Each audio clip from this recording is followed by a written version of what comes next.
mic. Yeah. All I need is one mic. Yeah. All I need is one mic. Hey everybody, welcome back to One Mic, where I watch shit so you don't have to. And today I'm here to talk about episode 5 of the FX Limited series Under the Banner of Heaven, entitled One Mighty and Strong. This episode title is based upon a phrase that is uttered a couple of times in this episode. The first time by Sam. He's reciting this, like phrase. I don't know if it's from scripture or something, but it's spoken by, his name was John Taylor, the third LDS president. And basically it refers to, think the Matrix, think Neo.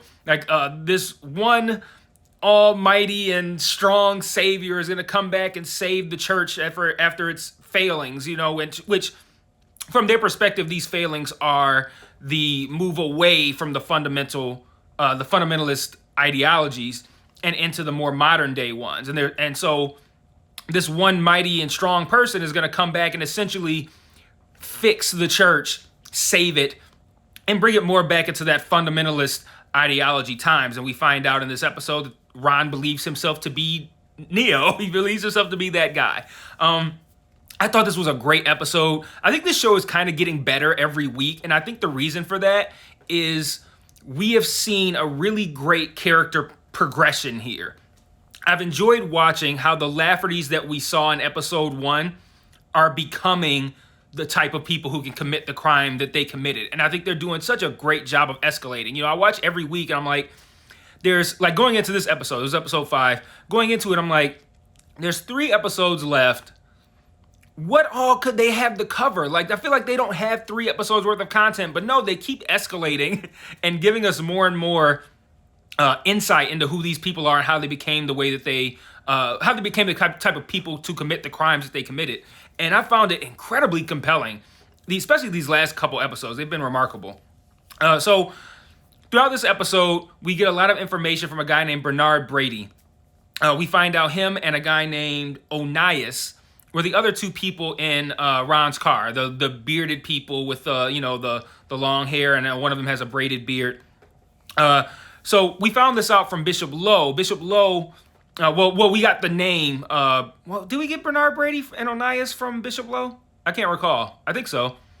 But we see Bishop Lowe again, and you remember at the end of the last episode, that young deputy found Bishop Lowe fishing just as he was supposed to be doing. And I remember thinking that was kind of odd, like something bad was going to come out of it. But no, he just takes this guy home and lets him know, hey, somebody broke into your crib trying to kill you.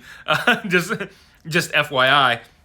And Jeb interviews Bishop Lowe, and he asks him, why would somebody have done this to you? And he essentially confirms that he thinks that this list was made and he might have been on it because Dan and Ron were excommunicated, which was, I don't want to say shocking, because it makes sense. It tracks, they're heading in that direction. But I don't know. I didn't expect that level of escalation. But it's a great scene because Bishop Lowe is kind of trying to keep these transgressions secret. And he doesn't want to share too much. And Jeb's like, who the fuck are you protecting? He really reads this guy. You want to save the church. You want to help the church. But look at the type of animal that you're protecting that would do these sorts of things. And it does work. And Bishop Lowe tells Jeb that Dan was essentially excommunicated for trying to marry his stepdaughters.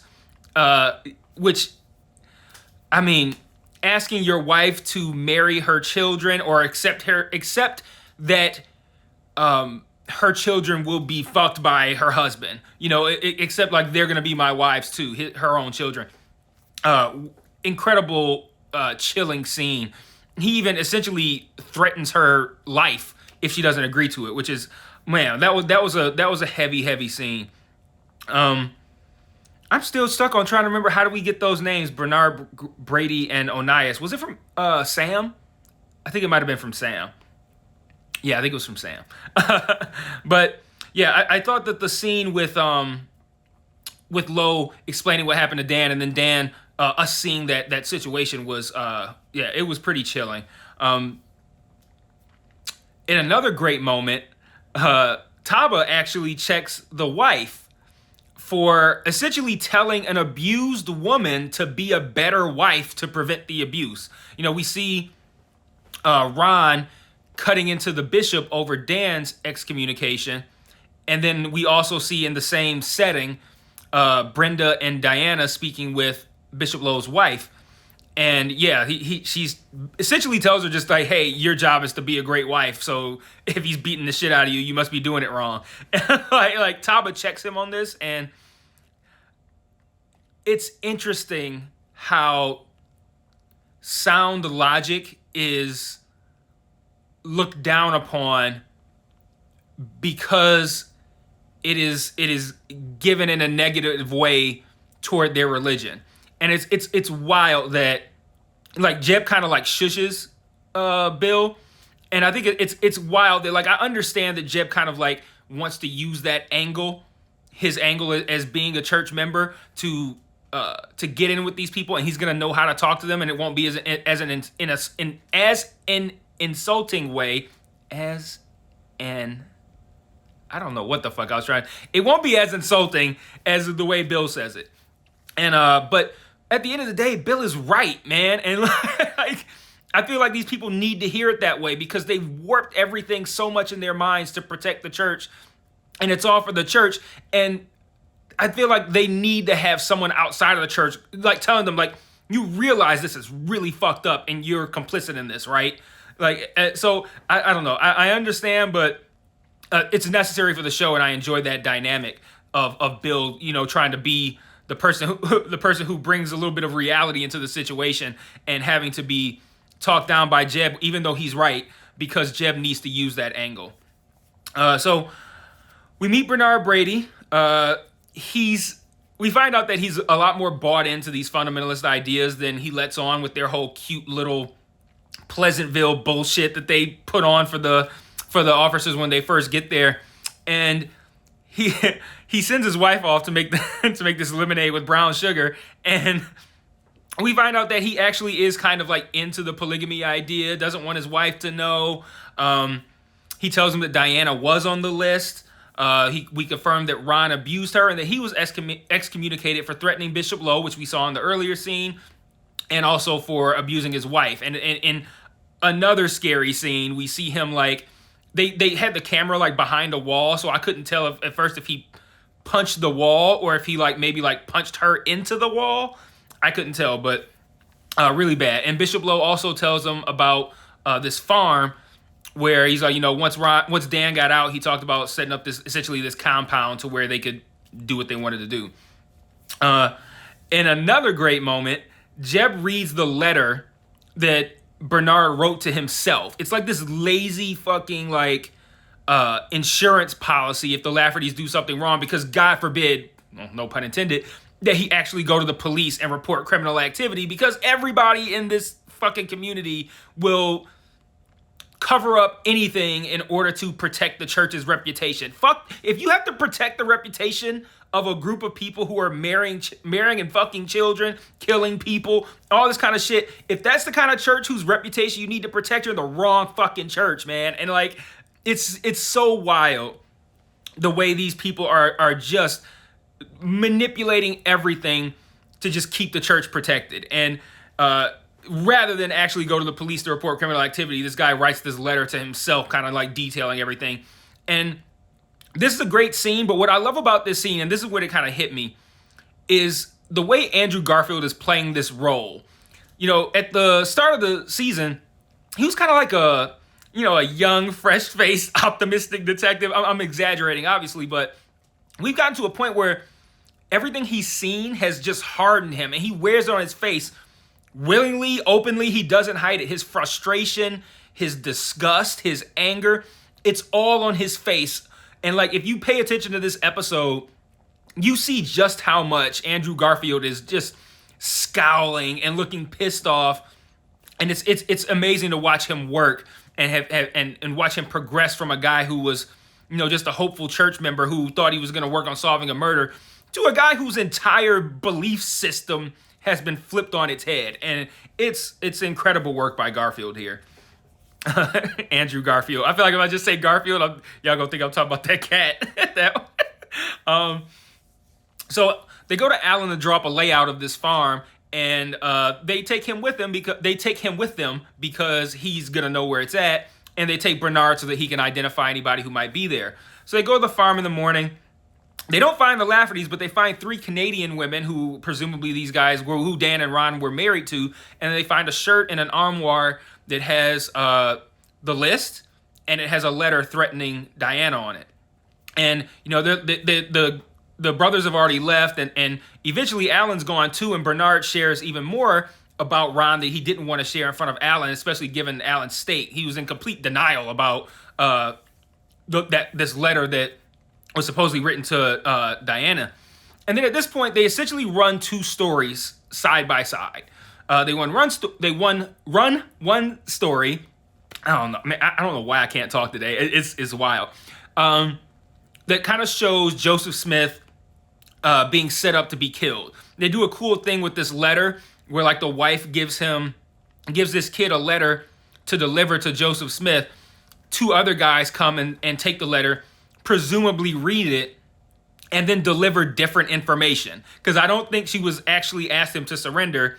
She was probably telling him to do something else. But then the guy's like, yeah, I memorized the letter because, if somebody caught me, I don't want to have a letter to you on it. And he recites the letter, and it tells Joseph Smith to come home and surrender. And they did this knowing that his wife kind of like, because he's a shitty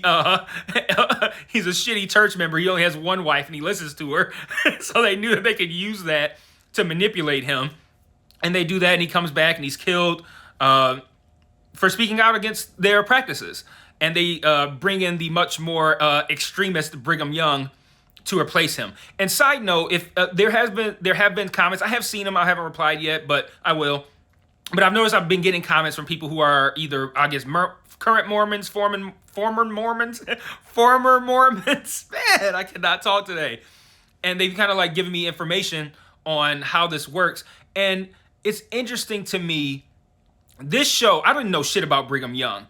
This show paints Brigham Young as like some wild fucking extremist. Why is there a school still named after this guy? Like, I feel like if present day Mormons don't fuck with that ideology, why haven't they changed the name of that school? Like, I don't know. Just answer that for me if anyone can. But the other story they run concurrently, along with Joseph Smith being killed, so that Brigham Young can be now the one true and strong prophet. He can be Neo. Present day, we see Ron essentially killing his father. He denies his father a doctor and water in his dying moments. And what's interesting about this, it's a cold-hearted scene, but Ron's logic was like unassailable. Because he's like, you said, well, my son had a appendicitis, that we could just pray on it. We didn't need a doctor. And then my son almost died.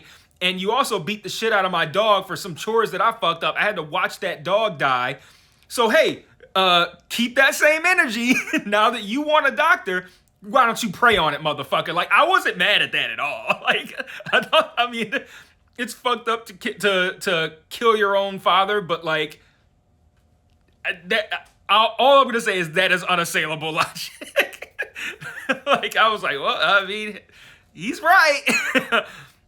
But yeah, the episode ends with essentially everyone coming to the realization that Ron considers himself to be the one. He considers himself to be Neo. But yeah, like I said, what a great episode, man. I love how they've progressed these characters. I've loved watching. Like, now I'm like really interested in reflecting back on the previous episodes and just thinking like how these guys were in the beginning and how they progressed throughout the show. These guys being the Laffertys, and then also Jeb, how he's progressed throughout the show. And I'm really, I don't know about you guys, but like at this point, we have to be on the edge of our seats to see present day Dan and Ron. Like, I feel like this is going to be like an acting extravaganza. Like oh man, I'm forgetting his name, Wyatt something. The guy that plays Dan. This guy knows how to play a piece of shit really fucking well.